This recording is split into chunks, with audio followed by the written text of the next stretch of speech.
اپنی اس Bible study کی series میں ہم پیدائش کی کتاب کا مطالعہ کر رہے ہیں، اور میں نے آپ کو انٹروڈکشن میں بھی بتایا، اس کے بعد بھی بتایا تھا کہ it's a book of foundations, a book of origins, یہ شروعات کی کتاب ہے۔ پہلے 2 ابواب میں ہم نے تخلیق کائنات کی کہانی پڑھی، اور اس سے بہت سارے حقائق، بہت ساری ٹروتھس ہمارے سامنے آئیں۔ اس کے بعد پھر ہم نے دیکھا کہ کریشن کس طرح بگڑی، وہ گناہ کس طرح سے سرایت کر کے بنی نوع انسان میں آ گیا، اور اس کی وجہ سے پھر جو کانسیکوینسز ہوئے، جو اثرات اس کے ہوئے، اور جو سزائیں اور جو لعنتیں اس کی وجہ سے ہوئیں، ہم نے ان کا مطالعہ کیا تھا۔ پچھلی بائبل سٹڈی میں ہم نے پیدائش کی کتاب کے 5ویں باب کا مطالعہ کیا تھا، and we tick a leap in time. ہم نے ایک جست لگائی، ایک چھلانگ لگائی وقت میں، اور ہم آدم سے ہم پہنچے نوح تک، اور پھر ہم نے دیکھا کہ کس طرح سے، یعنی سیت کے تھرو ہم نے دیکھا کہ آدم کی نسل کس طرح سے آگے چلتی ہے، اور الٹیمیٹلی 5ویں باب کی آخری آیت میں ہم نے پڑھا تھا، اور نوح 500 برس کا تھا جب اس سے سم، حام اور یافت پیدا ہوئے۔ تو 5واں باب ہمیں لے آیا نوح تک، اور اب اگلے چند ابواب میں ہم نوح کی کہانی پڑھیں گے۔ اگین فاؤنڈیشنل ہے یہ کہانی، ہمیں بہت ساری چیزوں کے متعلق علم ہوگا اس کہانی کو پڑھ کر، جو ہمارے عقیدوں کی، جو ہمارے ایمان کی بنیاد ہیں۔ نوح کے بارے میں ہم اتنا جانتے ہیں کہ he was a unique person, وہ انیک تھا اپنے زمانے کے لوگوں میں، کیونکہ خدا کا کلام اس کو مرد راست باز کے طور پر پیش کرتا ہے۔ وہ بے عیب تھا خدا کے کلام کے مطابق، اور وہ خدا کے ساتھ ساتھ چلتا تھا۔ اب یہ کچھ تھوڑا سا یہاں پر ہمیں غور کرنا پڑے گا کہ ببلیکل ڈیفینیشن آف رائچسنس کیا ہے۔ What is the biblical definition of رائچسنس؟ Bible مقدس کے بارے میں راست بازی کیا ہے؟ کیونکہ ہم جس اکثریت میں رہتے ہیں ان کا راست بازی کے بارے میں اپنا ایک تصور ہے، لیکن جو بائبل کا تصور ہے راست بازی کے بارے میں، وہ بالکل جدا ہے، وہ بالکل اس سے فرق ہے۔ لہٰذا ہم اس پر غور کرنے جا رہے ہیں، اور میں نے بتایا یہ فاؤنڈیشنل ہے۔ ہم دیکھیں گے کہ ہم اس میں سے اپنے لیے کیا اسباق حاصل کر سکتے ہیں، ہم کن چیزوں کے بارے میں سیکھ سکتے ہیں۔ یہ باب مشکل ہے، کیونکہ اس میں چند باتیں ایسی ہیں کہ جو کہ سمجھنے کے لیے تھوڑی سی شاید ہمیں ان کو مشکل پیش آئے، لیکن ہم کوشش کریں گے کہ ہم ان کو بہتر طریقے سے سمجھ سکیں۔ تو ہم جا رہے ہیں نوح کی کہانی میں، اور ساتھ ساتھ وہ جو بنی نوع انسان کی کہانی ہے، ہاں آدم کی کہانی ہے، وہ جو نسل انسانی کی کہانی ہے، وہ بھی اس کے ساتھ ساتھ چلتی رہے گی۔ تو آئیے 6 باب کی طرف چلتے ہیں، اور ہم اس کی پہلی 4 آیات پڑھتے ہیں۔ جب روئے زمین پر آدمی بہت بڑھنے لگے اور ان کی بیٹیاں پیدا ہوئیں، تو خدا کے بیٹوں نے آدمی کی بیٹیوں کو دیکھا کہ وہ خوبصورت ہیں، اور جن کو انہوں نے چنا ان سے بیاہ کر لیا۔ تب خداوند نے کہا کہ میری روح انسان کے ساتھ ہمیشہ مزاحمت نہ کرتی رہے گی، کیونکہ وہ بھی تو بشر ہے، تو بھی اس کی عمر 120 برس کی ہوگی۔ ان دنوں میں زمین پر جبار تھے، اور بعد میں جب خدا کے بیٹے انسان کی بیٹیوں کے پاس گئے تو ان کے لیے ان سے اولاد ہوئی۔ یہی قدیم زمانے کے سورما ہیں جو بڑے نامور ہوئے ہیں۔ اب شروع میں ہی تھوڑی سی مشکل ہمیں پیش آئے گی اس باب کو اور اس زمانے کو سمجھنے کے لیے۔ یہاں لکھا ہے جب روئے زمین پر آدمی بہت بڑھنے لگے، اور آپ یاد رکھیے گا کہ جب ہم نے پچھلا باب پڑھا تھا تو ہم نے بڑی بڑی لمبی عمروں کو دیکھا. لوگوں کی عمر جو تھی وہ 900 سال پلس تھی، اور شاید متوسلا وہ تھا جس کی عمر سب سے زیادہ ہمیں نظر آئی. اور ہم نے دیکھا کہ ہنوک جو مرد راست باز تھا اور خدا کے ساتھ ساتھ چلتا تھا، اس کی عمر ہمیں دوسروں سے بہت کم ملی، and that was an exception. لیکن اور اس کی وجہ سے کیا ہوا، وہاں پر ہم پڑھتے رہے کہ ان کے بیٹے اور بیٹیاں پیدا ہوئیں. تو وہ جو خدا کی برکت تھی جو اس نے آدم اور حوا کو دی تھی، نسل انسانی کو دی تھی کہ تم پھلو پھولو بڑھو اور زمین کو معمور اور محکوم کرو، اور وہ برکت ہمیں خدا کی پوری ہوتی ہوئی نظر آ رہی ہے. لیکن اس کے ساتھ ساتھ ہمیں ایک اور چیز بڑھتی ہوئی نظر آ رہی ہے، اور وہ ہے گناہ. So on the one hand the humanity was growing. The human race was growing at a very fast pace. People had longish lives, but on the other hand, the sin also was increasing to the chagrin of God. So, یہاں پر ہم نے کہا کہ آدمی بہت بڑھنے لگے. سو probably اب پاپولیشن کافی زیادہ ہو گئی ہے باغ عدن سے نکلنے کے بعد، اور اس پہلے گناہ اور اس پہلے قتل کے بعد ہم دیکھتے ہیں کہ وہ برکت ابھی تک برقرار ہے، اور نسل انسانی بڑھ رہی ہے، اور وہ اس زمین کو معمور اور محکوم کر رہے ہیں. اور لکھا ہے ان کے بیٹیاں پیدا ہوئیں. اب ہم جانتے ہیں کہ نسل انسانی کے بڑھنے کے لیے مرد اور عورت دونوں کا ہونا بہت ضروری ہے. تو یہاں پر جو مصنف ہے، جو لکھنے والا ہے، وہ کیوں اس بات پر ایمفسائز کر رہا ہے کہ بیٹیاں پیدا ہوئیں؟ میرا ایمان ہے کہ اس سے پہلے بھی بیٹیاں پیدا ہوئی تھیں، تبھی تو نسل انسانی اس حد تک پہنچی ہے.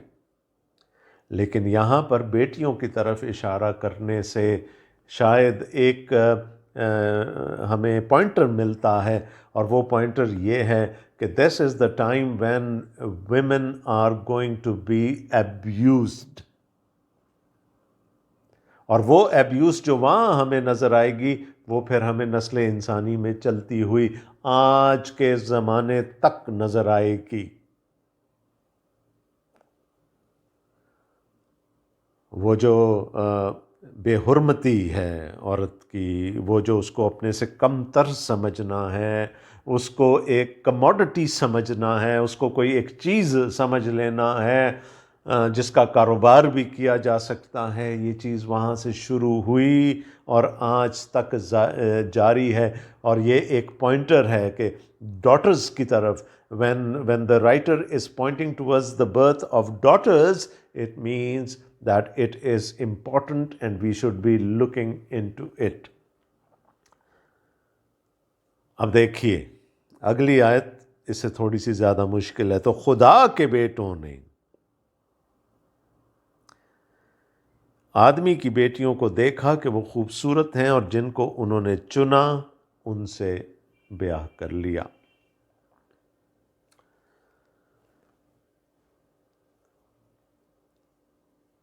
اب یہ سمجھنے کے لیے تھوڑا سا امپورٹنٹ ہے، اس کی بہت ساری تفسیریں ہیں ہمارے پاس، اور چونکہ آگے چل کر جبار کا ذکر آ رہا ہے، اور جبار کا جو یونانی لفظ ہے جبار کے لیے وہ نیفلیم ہے، اور نیفلیم نکلا ہے لفظ نفال سے، یعنی وہ گرا.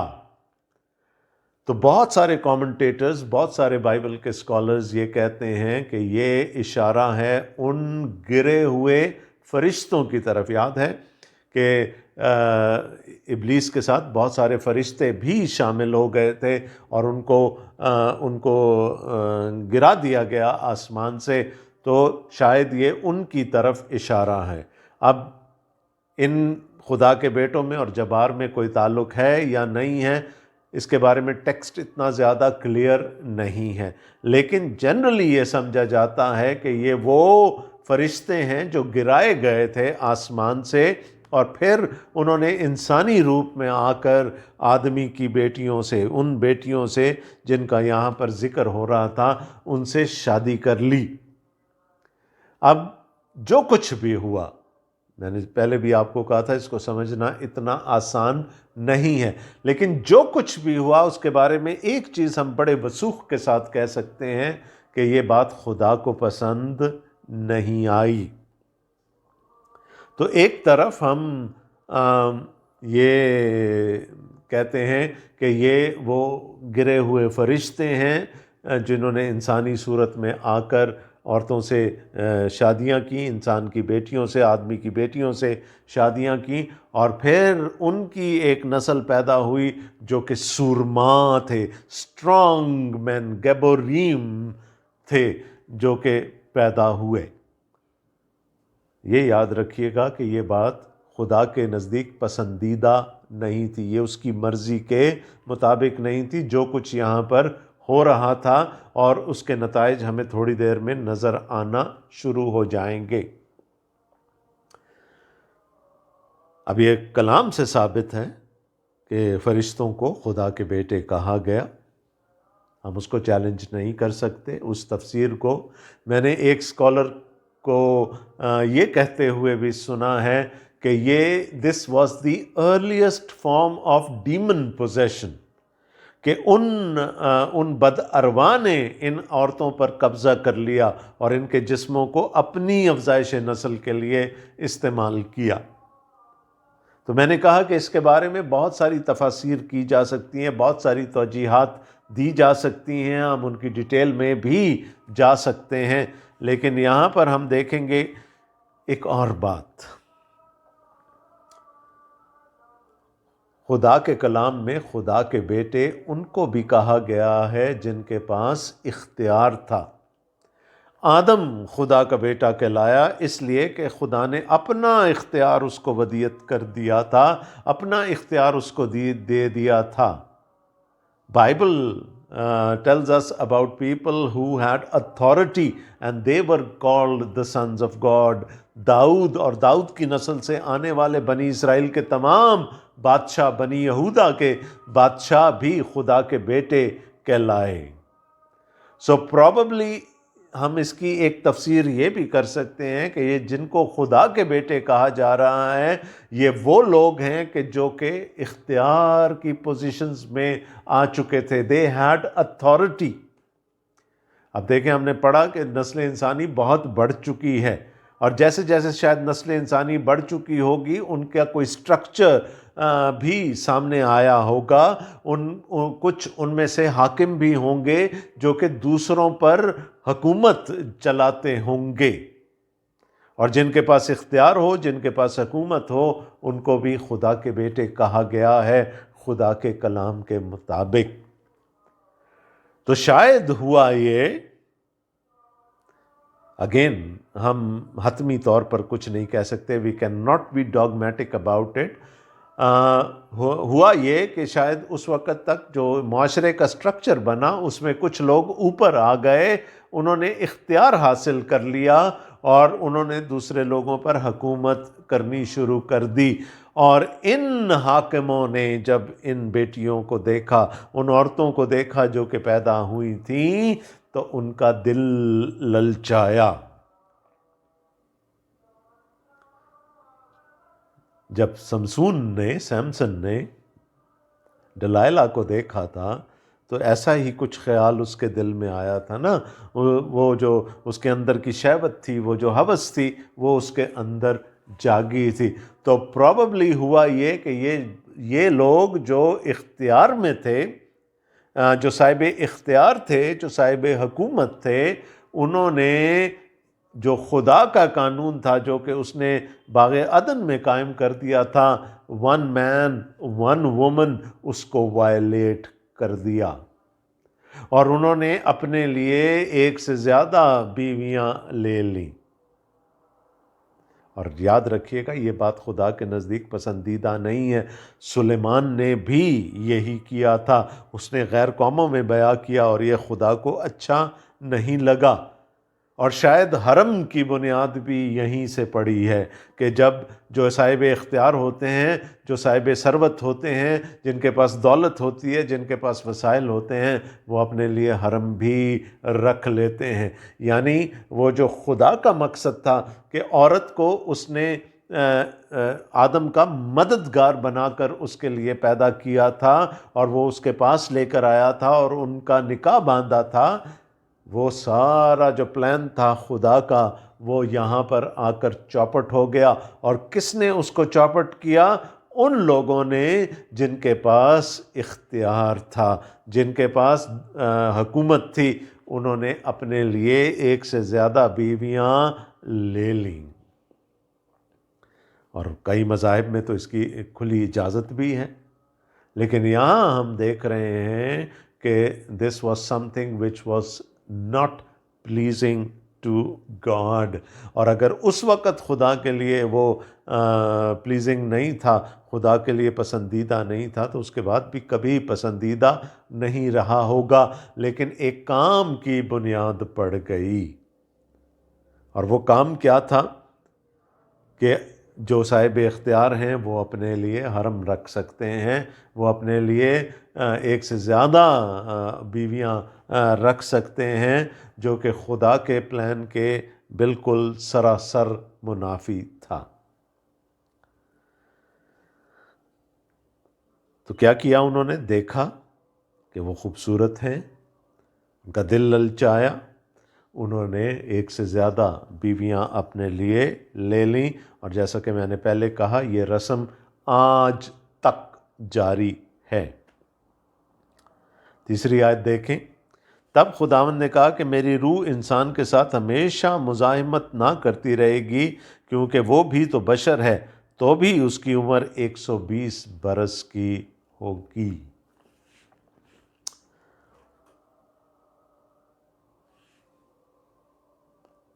میری روح ہمیشہ انسان کے ساتھ مزاحمت نہ کرتی رہے گی۔ آگے چل کر ہم پڑھیں گے کہ خدا جو تھا وہ ملول ہوا انسان کے بنانے سے۔ تو ہم دیکھتے ہیں کہ خدا نے یہ فیصلہ کر لیا اب کہ اب بس، اب اس سے زیادہ میں انسان کے ساتھ مزاحمت نہیں کر سکتا۔ ان کی بدی اس معراج تک پہنچ چکی ہے، اس عروج تک پہنچ چکی ہے کہ اب میں اس کے ساتھ مزاحمت نہیں کروں گا۔ کیوں مزاحمت نہیں کروں گا؟ کیونکہ وہ بھی تو بشر ہے۔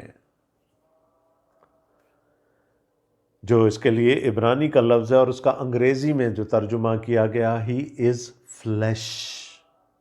اور فلیش کو ہم اکثر سنفل نیچر کے طور پر، وہ جو فطرت ہے، جو گناہ ہمارے اندر بسا ہوا ہے، اس کے طور پر لیتے ہیں۔ تو خدا نے کہا کہ یہ بشر ہے، اس کے اندر گناہ بسا ہوا ہے، اب بس، اب میں اس کے ساتھ مزید مزاحمت نہیں کروں گا۔ اور خدا نے انسان کی عمر کو گھٹا دیا۔ وہ جو 900 سال سے زیادہ کی عمریں پائیں اس سے پہلی والی نسلوں نے، خدا نے کہا کہ اب انسان کی عمر 120 برس کی ہوگی۔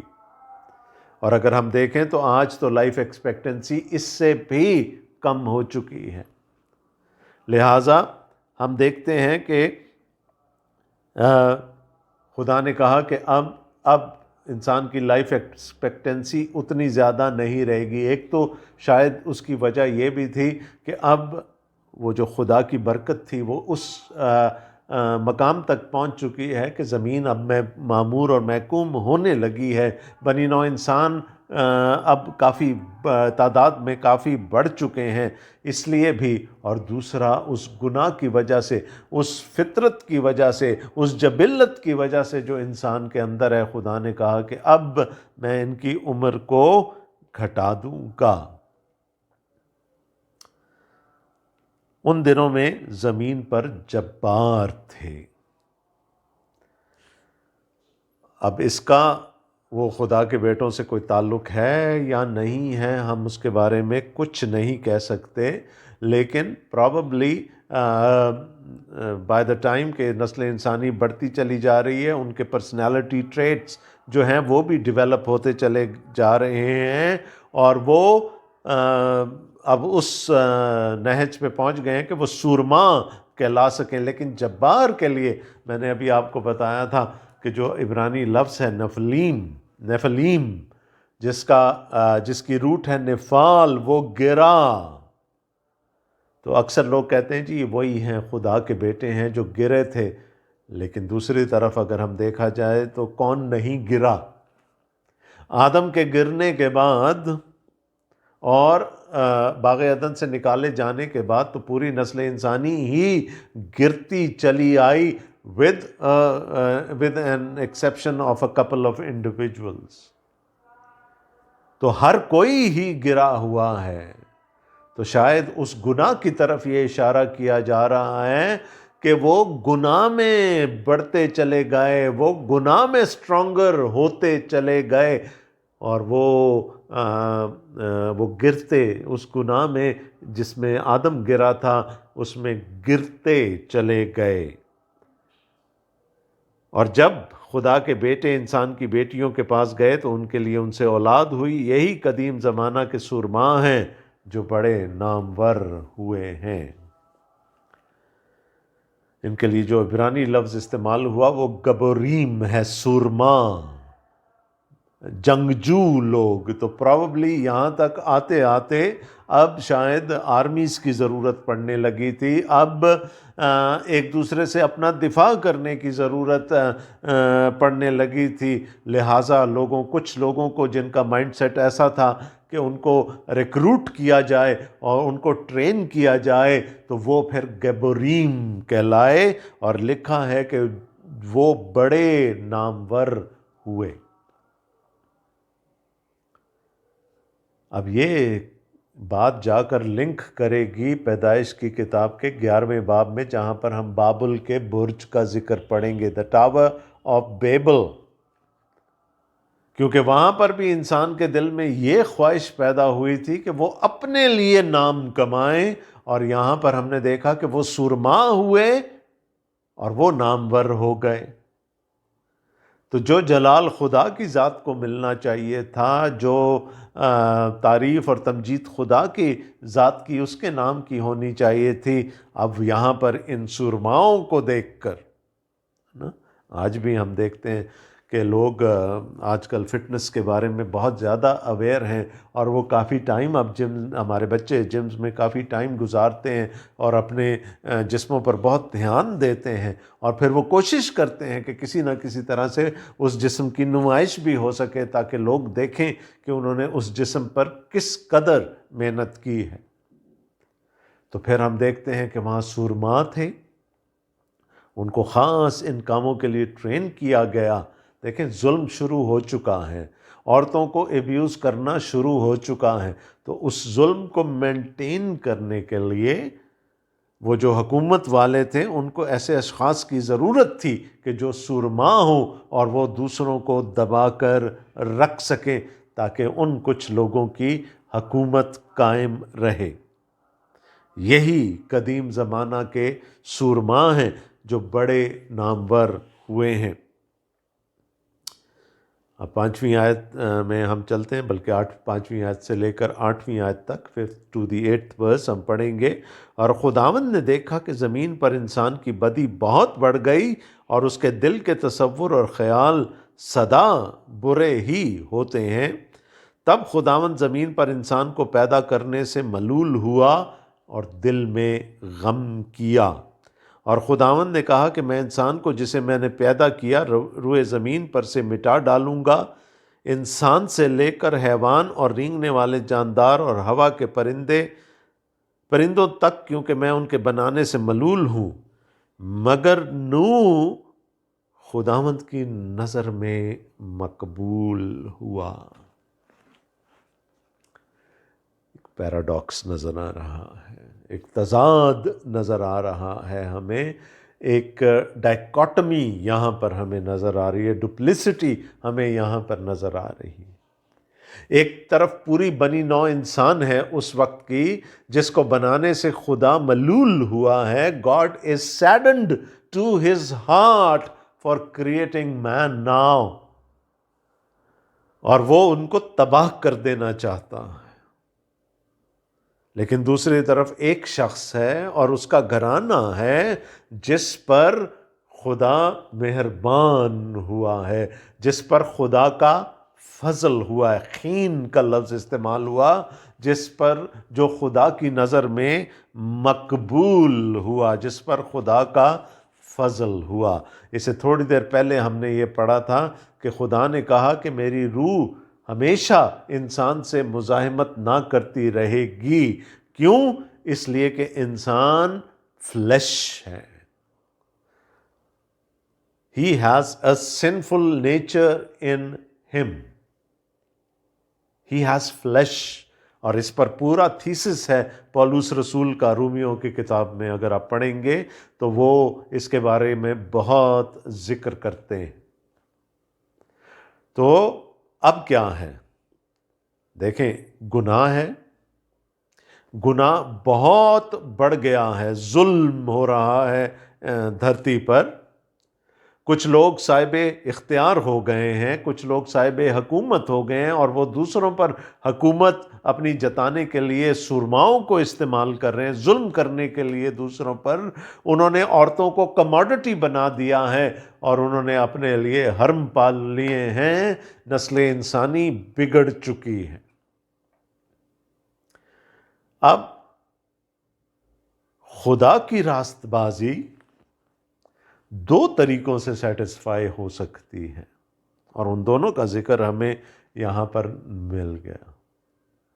خدا چونکہ صادق ہے، خدا چونکہ راست باز ہے، وہ بدی کو دیکھ نہیں سکتا، اس کی آنکھ بدی کو دیکھ نہیں سکتی۔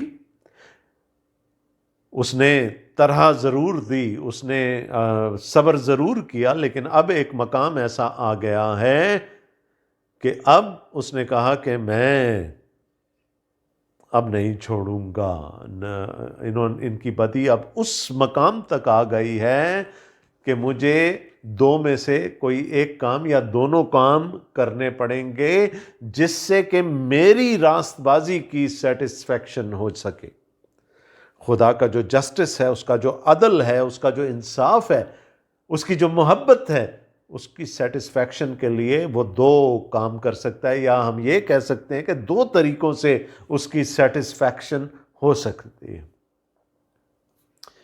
ایک طریقہ، پہلا طریقہ کیا ہے کہ وہ بدی کو جڑ سے اکھاڑ دے، وہ تباہ کر دے، برباد کر دے، وہ اپنی عدالت کرے، اور جو گناہ گار ہے اس کو صفائے ہستی سے مٹا دے۔ یہ پہلا طریقہ ہے۔ اور دوسرا طریقہ یہ ہے کہ وہ اپنا فضل کر کے انسان کو بچا لے۔ میں نے کہا تھا یہ بک آف فاؤنڈیشنز ہے، دس از اے بک آف اوریجنز، اور یہی کہانی ہمیں پوری بائبل میں ملتی ہے کہ ایک طرف تو خدا عدالت کرے گا، اور خدا تباہ کر دے گا، برباد کر دے گا ان لوگوں کو جو کہ گناہ میں زندگی گزارتے ہیں، لیکن دوسری طرف اس کا فضل ان میں سے بہت سوں کو بچا بھی لے گا۔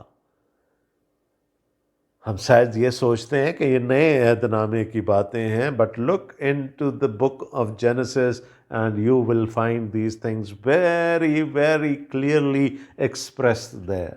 دو طریقے ہیں خدا کی جسٹس کو، خدا کی ذات کو، اس کی راست بازی کو سیٹسفائی کرنے کے لیے۔ ایک کہ گناہ گار کو تباہ کر دیا جائے، برباد کر دیا جائے، اس کی عدالت کی جائے، اور دوسرا طریقہ کیا ہے کہ اس پر فضل کر کے اس کو بچا لیا جائے۔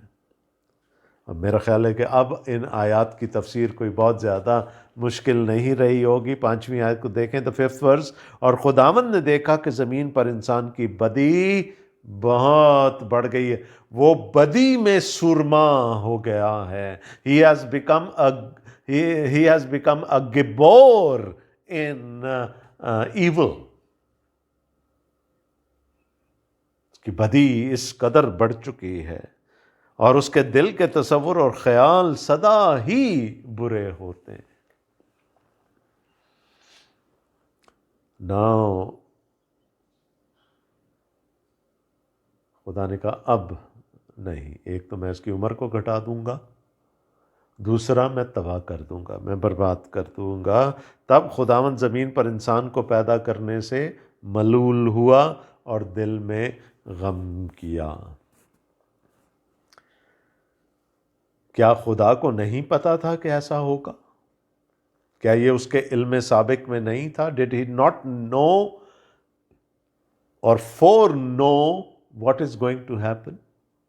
یقیناً خدا کو معلوم تھا. ہی نیو اٹ فار شور. تو یہ ساری باتیں پھر کیوں لکھی ہیں؟ یہ میرے اور آپ کے لیے لکھی گئی ہیں تاکہ ہمیں سمجھ آ جائے کہ جب بدی بڑھتی ہے، اگرچہ کہ خدا کو اس کا علم پہلے سے ہوتا ہے، but he is not related to the evil. بدی سے اس کا کوئی تعلق نہیں ہے. اس کے لیے یہ ہمیشہ بہت بڑا چیلنج ہوتا ہے انسان کی بدی کو برداشت کرنا. اس لیے لکھا ہے he regretted, he was saddened to his heart. اس نے آہ کھینچی. اور خداوند نے کہا کہ میں انسان کو جسے میں نے پیدا کیا روئے زمین پر سے مٹا ڈالوں گا. پیرش. اب وہ عدالت کر رہا ہے، انسان کی بدی کی عدالت کر رہا ہے، انسان سے لے کر حیوان اور رینگنے والے جاندار اور ہوا کے پرندوں تک، کیونکہ میں ان کے بنانے سے ملول ہوں. یہ نہیں کہ آل آف اے سڈن خدا کو پر یہ انکشاف ہوا کہ بدی بہت بڑھ چکی ہے. He knew everything in advance. لیکن یہ لکھی گئی باتیں میرے اور آپ کے لیے ہیں تاکہ ہم سمجھ جائیں کہ خدا کن چیزوں سے نفرت کرتا ہے، خدا کو کون سی چیزیں پسند نہیں ہیں، اور جب وہ ایک حد سے پار ہونے لگتی ہیں تو پھر خدا عدالت کرنے کے لیے اتر آتا ہے. تو ایک طرف تو اس کی سیٹسفیکشن کیسے ہوتی ہے؟ عدالت کرنے سے، سزا دینے سے. اور اس نے ارادہ کر لیا کہ میں بنی نوع انسان کو روئے زمین پر سے مٹا ڈالوں گا. لیکن میں نے آپ کو کہا تھا there is a dichotomy there. وہاں پر ہمیں ایک پیراڈاکس، ایک تضاد بھی ساتھ میں نظر آ رہا ہے کہ ایک طرف تو وہ پوری بنی نوع انسان کو تباہ کرنے پر تل گیا ہے، لیکن دوسری طرف کیا لکھا ہے؟ مگر نوح خدا کی نظر میں مقبول ہوا. نوح found grace with God. دیکھیں، میں نے آپ کو کہا تھا کہ ہم ایک تو یہ فاؤنڈیشنل تھی ہمارے لیے یہ ٹیچنگ جو ابھی جس کا میں نے ذکر کیا. دوسرا، نوح اس لیے نہیں خدا کی نظر میں مقبول ہوا کہ وہ کوئی نجیب الطرفین تھا، اس کی 7 پشتوں میں کوئی گناہ گار نہیں تھا، اور وہ خود بھی راست بازی کے کام کرتا تھا جیسا کہ بہت سارے لوگوں کا تصور ہوتا ہے. نو، Noah was just a person, just a human being like you and like me. لیکن کیوں خدا نے اس کو چن لیا؟ کیوں خدا نے اپنا فضل اس پر کیا؟ اس لیے کہ خدا کی مرضی تھی. نوح خدا کی نظر میں مقبول ہوا. یہ اس کی راست بازی نہیں تھی کہ جس نے اس کو خدا کو مجبور کر دیا کہ وہ نوح کو چن لے. No, this is not a biblical concept, اور اس کو آگے چل کر ہم دیکھیں گے. اور یہ جاننا بہت ضروری ہے کیونکہ ہم میں سے بہت ساروں کے راست بازی کے بارے میں وہی تصورات ہیں جو ہم اپنے ارد گرد دیکھتے ہیں. نوح میرے اور آپ جیسا ایک انسان تھا، یقیناً اس کی زندگی میں بھی گناہ تھا. 9ویں آیت میں لکھا ہے 9th ورس، نوح کا نسب نامہ یہ ہے، نوح مرد راست باز اور اپنے زمانہ کے لوگوں میں بے عیب تھا، اور نوح خدا کے ساتھ ساتھ چلتا رہا. 2 باتیں نوح کے بارے میں ہمیں یہاں پر بتائی جا رہی ہیں. نواخ عبرانی میں، نوح مرد راست باز تھا اور اپنے زمانہ کے لوگوں میں بے عیب تھا. ہی واز صادق، عبرانی کا لفظ ہے صادق، صداقت رکھنے والا، راست بازی رکھنے والا، اور اپنے زمانہ کے لوگوں میں بے عیب تھا. تامیم کا لفظ یہاں پر استعمال ہوا ہے. اردو میں اگرچہ کہ اس کا ترجمہ بے عیب کر دیا گیا، لیکن عبرانی میں اس کے ایک اور معنی بھی ہیں۔ ایک تو وہ صادق تھا، وہ راست باز تھا، تو کیا اس کے اندر اچھائی تھی؟ کیا اس کے اندر صداقت تھی؟ یہاں تو ابھی تھوڑی دیر پہلے ہم نے پڑھا ہے کہ خدا نے کہا کہ وہ بشر ہے، وہ فلیش ہے، اس کے اندر گناہ بسیرا کرتا ہے۔ تو نوح بھی تو انہی میں سے تھا۔ اس میں اور اس کے زمانے کے دوسرے لوگوں میں کیا فرق تھا کہ نوح کو یہ احساس تھا کہ وہ راست باز نہیں ہے۔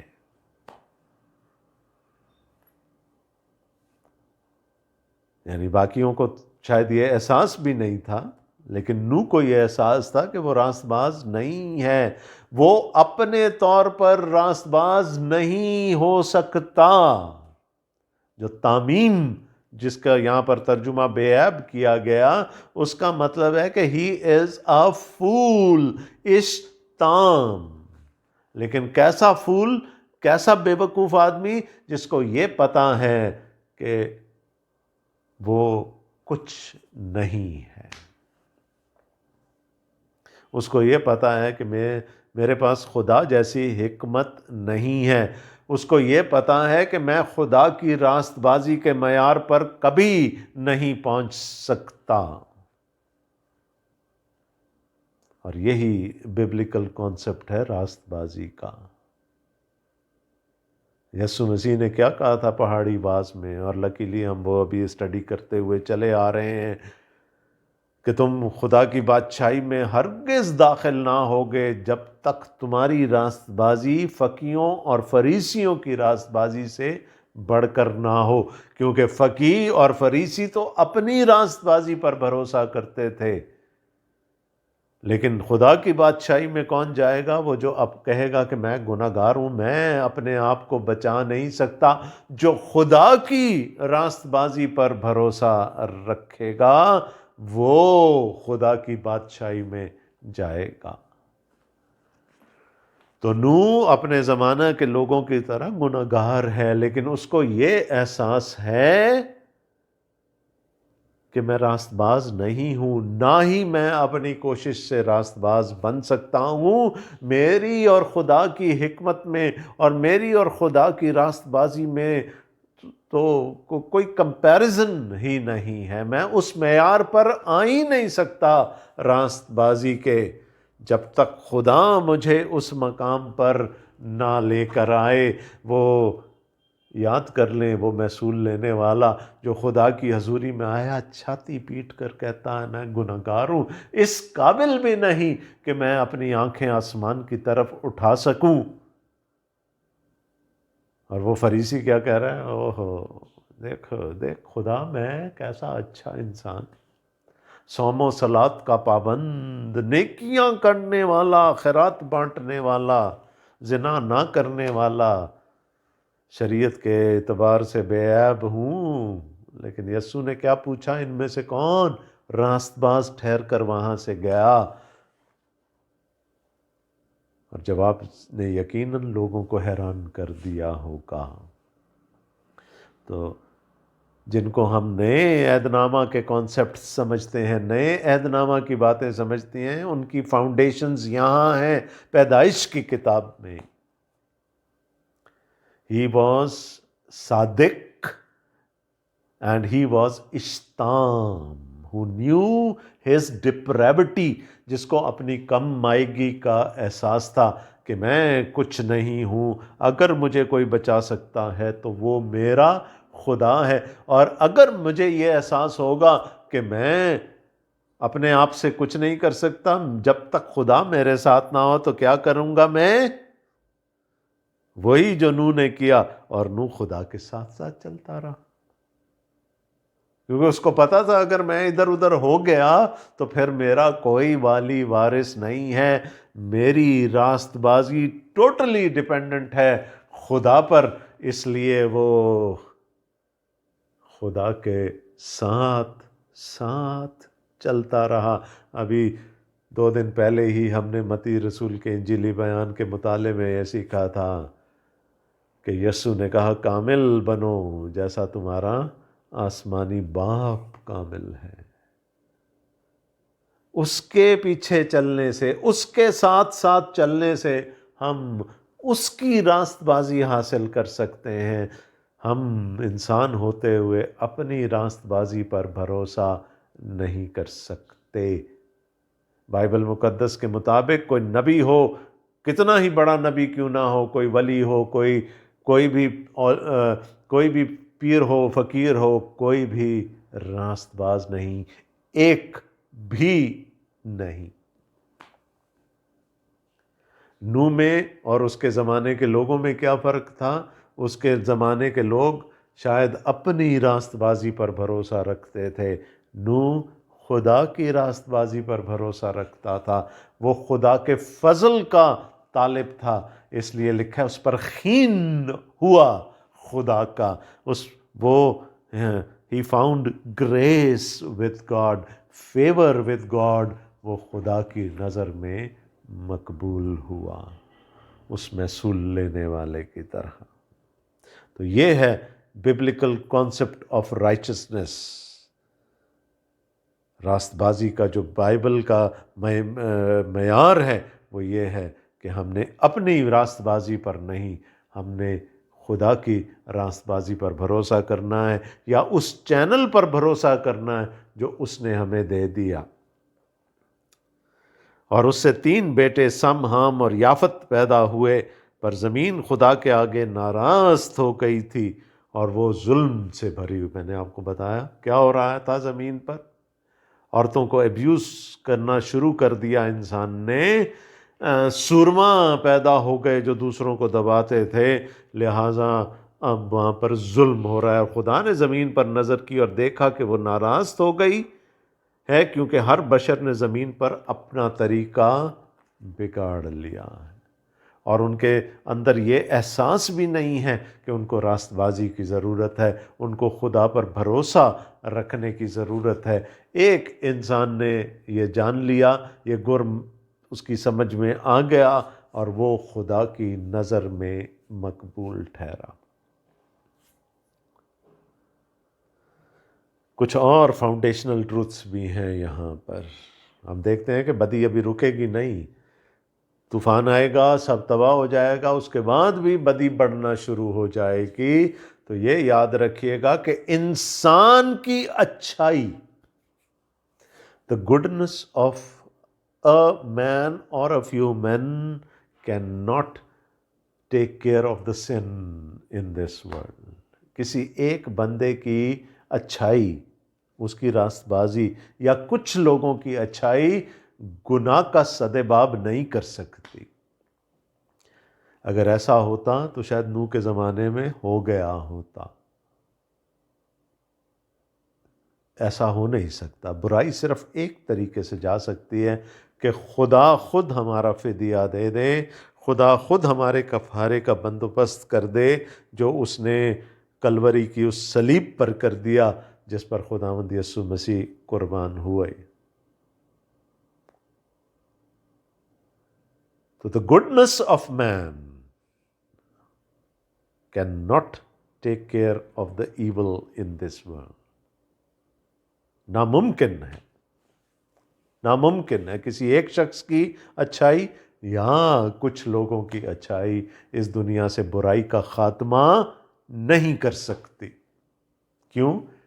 کیونکہ بشر ہے، اس کے اندر سنفل نیچر ہے، وہ جو میں نے اسپرچول ڈی این اے کی بات کی تھی، جو ریپلیکیٹ ہوتا چلا جا رہا ہے، اور گناہ اس دنیا میں بڑھتا چلا گیا، اور خدا کو ایک فیصلہ کرنا پڑا۔ یاد رکھیے ہم نے کیا کیا فاؤنڈیشنل ٹروتھس آج سیکھی، میرا خیال ہے یہیں پر روک دینا چاہیے۔ فاؤنڈیشنل ٹروتھ یہ ہے کہ خدا کی راست بازی 2 طریقے سے سیٹسفائی ہو سکتی ہے۔ جب بدی بڑھتی ہے تو either he punishes، وہ عدالت کرے اور تباہ کر دے گناہ گار کو، اور دوسری طرف وہ اپنا فضل کر کے بچا لے، اور یہ دونوں باتیں ہم نے یہاں پر بالکل کلیئرلی دیکھ لیں، اور یہی کہانی پوری بائبل میں آگے چلے گی۔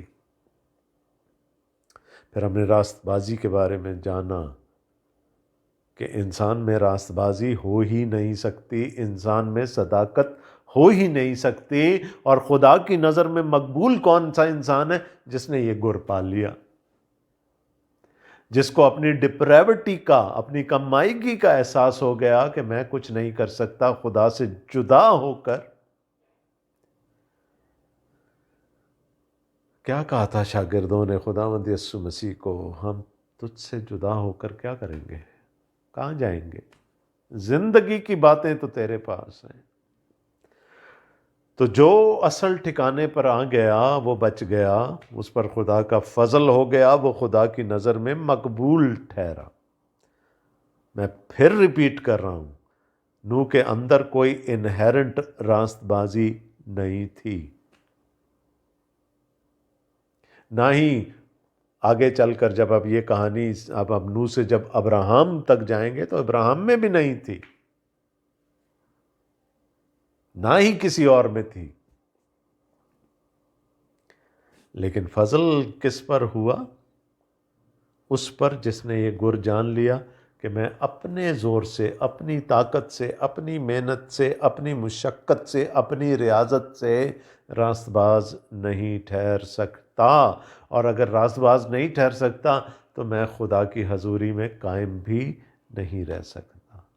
نوح نے راست پا لیا، اور کتنی خوبصورت بات لکھی ہے، وہ خدا کے ساتھ ساتھ چلتا رہا، ہنوک کی طرح، جو اس کا جد امجد تھا، ہنوک کی طرح وہ اس خدا کے ساتھ ساتھ چلتا رہا، کیونکہ اس کو پتا تھا اگر میں ذرا سا ادھر ادھر ہو گیا تو پھر میرا کوئی ٹھکانہ نہیں ہے۔ اور پھر ہم نے یہ بھی سیکھا کہ کسی ایک انسان کی اچھائی یا کسی ایک گروہ کی اچھائی اس دنیا سے بدی کا خاتمہ نہیں کر سکتی، بدی کا علاج نہیں کر سکتی۔ بدی صرف ایک چیز سے evil can only be conquered by one thing, اور وہ کیا ہے؟ دا ریڈیمشن آف گاڈ، خدا کا فدیہ، خدا کے فدیے کا نظام، خدا کے کفارے کا نظام، وہ صلیب کا پیغام جو ہمیں بچا سکتا ہے۔ میری راست بازی مجھے نہیں بچا سکتی، آپ کی راست بازی آپ کو نہیں بچا سکتی، اور جتنی جلدی ہم یہ بات سمجھ لیں اتنا ہمارے لیے بہتر ہوگا۔ خداوند آپ سب کو بڑی برکت دے، آمین۔